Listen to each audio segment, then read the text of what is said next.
Welcome to the program, and joining me now is Dr. Missy Johnson. She's the founder of Fearless Women Rock LLC and CTC Professional Development Institute. Now, I want to point out something just before I bring her on. Dr. Missy is the recipient of the President Obama Lifetime Achievement Award and the Michigan Chronicle Women of Excellence executive trainer, speaker, and international Amazon 3 times best-selling author. She's joining us now. And Dr. Missy, you're also a certified John Maxwell corporate trainer and neuroscience leadership coach. You got a lot going on. Yes. But, hard work pays off, Isn't that the truth? Hard work does pay off. And I'm so delighted that you could join us today, especially on your birthday. So let me just say happy birthday to you. Thank you. That's good. Fantastic. So on your birthday, is the name of Kamala Harris part of your birthday present? It really is. Oh my God, you have no idea. When that announcement was made, the first thing that I thought of was back in 2008, I was invited to President Barack Obama's presidential election if he was to become president in Chicago at Grant Park. And what it said was the title. I just get so emotional thinking about it. Front Row to History. That was my email, Front Row to History. And if he was to become president in 2008, it would be the front row to history. But not only would he be the front row to history, but I was also, and my husband, we were also invited to be a guest to the front row to history. So we were actually President Obama invited guests. That's fantastic. And now you're on the front row to history in terms of watching what's happened with Senator Kamala Harris now being named as the first Black woman to be a vice presidential running mate. Of course, she's running along Joe Biden. And when politics enters in, there's the presidential attacks on Kamala Harris's background. There's Absolutely. the right wing attacking her as well. Of course, that's expected from the Republican side. But then there's also the progressive left on the Democrat side, which is also attacking the decision. Nevertheless, it is still historical and means so much for women of color to see that she has attained this historic and meteoric rise in her career. I would agree, because what happens is that, when they talk about, equal pay and things like that, we as Black women, we don't get that. Let's just keep it real. We do not get that. And when I think about her just being on the ticket, for the front row of history, I call it a front row of history again. When I think about that, it is just so, I'm gonna say it like Dalai Lama said it, that the Western world will be changed by a woman. That's what the Dalai Lama said. And because of that, and because she's on the ticket, I think this is a precedent time for us as women, especially Black women, to come out and support her so we can have the front row to history, but also make changes in the things and the environment and in the economy and in the world. Now, you worked in the automotive industry for a number of years, and you saw a lot of change take place there in terms of systemic changes within the automotive industry. How does that translate, if you will, into the mainstream of America and, a Kamala Harris being named? What does that say about where we're coming as a nation? Absolutely. What it says is that women are important, what it says that women are necessary, and what it says that women matter. One thing that happened in the automotive industry is that they always talk about the work-life balance. So sometimes, it wasn't really about men, but mothers having, women having children, trying to balance their life with their children, just trying to balance their life going to school, because we're always trying to attain higher so we can do better. So when that comes into play in the industry that I work in, I have seen the change over time in the automotive industry, and it's constantly changing every day. And the automotive industry, in the wake of all that's happened with this pandemic, and of course all that's happened racially in this country since the death of George Floyd and Breonna Taylor, Are you seeing something that satisfies you from various corporate concerns within the automotive industry? Are they investing enough into the Black community and Black businesses? What I would say is that it's always work to do. A lot of times that people outside of the culture, the Black culture, they don't understand our behaviors. They don't understand our psychographics. They just don't understand us as a people, as the things that we have been through, the struggles that we have had. So I think just getting a clearer understanding of where we came from and how hard we try to get with our counterpart. So I think just understanding and educating and understanding company culture is very important in this time, whether it's being physical inside the workplace or in a virtual world, just really getting people to understand about diversity and inclusion is very important, understanding core values and behaviors of Black people.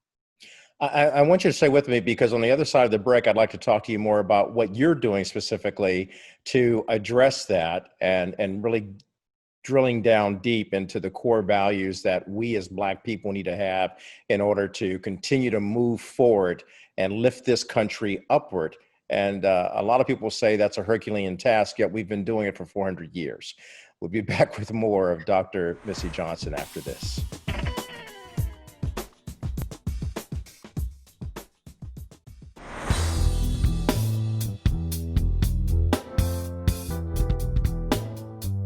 Dr. Missy, you customized a lot of presentations to meet the needs of your audiences and your clients. And you've got this incredible background in the automotive industry. What are you trying to convey to Black America and to all Americans for that example? But in particular, what are you trying to say to Black women about empowering them and moving them forward in entrepreneurship? Tell your story, be authentic.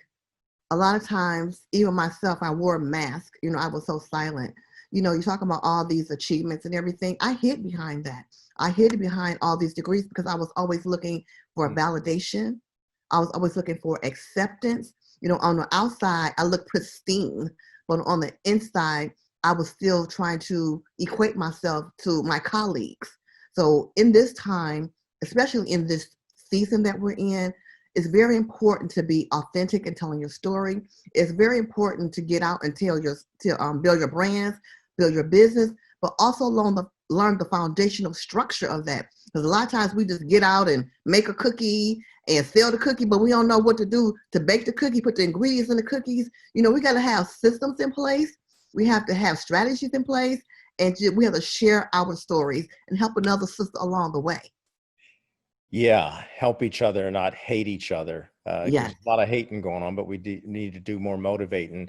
Let me ask you, what's your story and how has it become such a powerful narrative?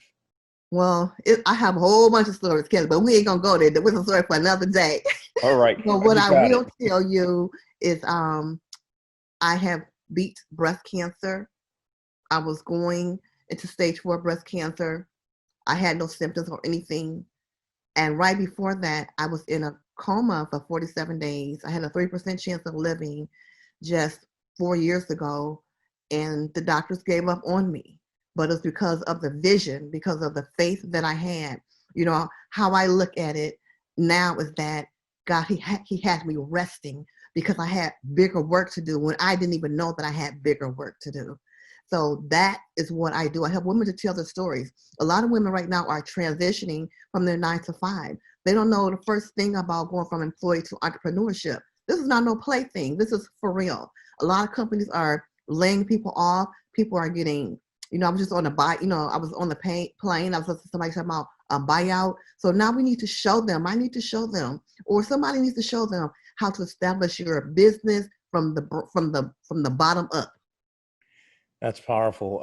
And I'm so glad that you were able to overcome all of those health issues. And it's really miraculous that you're sitting here talking to me today on your birthday, by the way. My birthday. I'm not going to ask you how old you are. I guess 21. But Yes.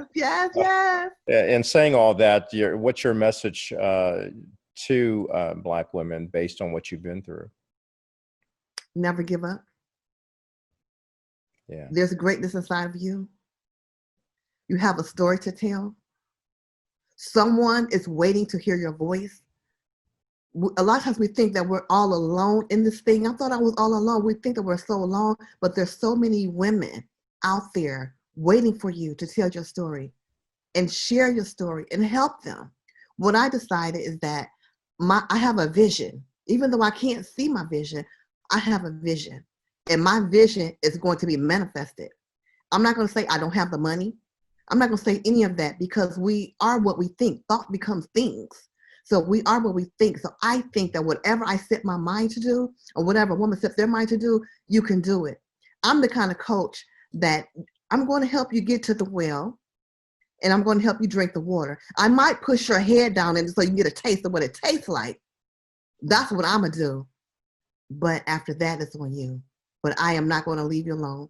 I'm going to be there with you all the way. Let your vision be manifested in your stories through books, business, and brands. Powerful. How can we get in touch with you?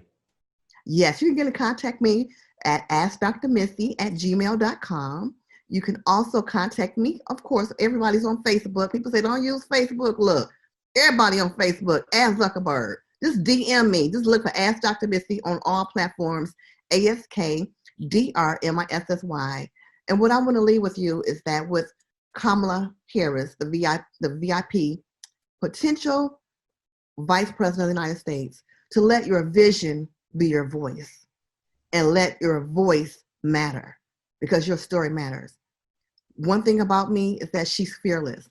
And on my birthday, I say it's like divine order, like the angels is looking out at me, because my company is Fearless Women Rock.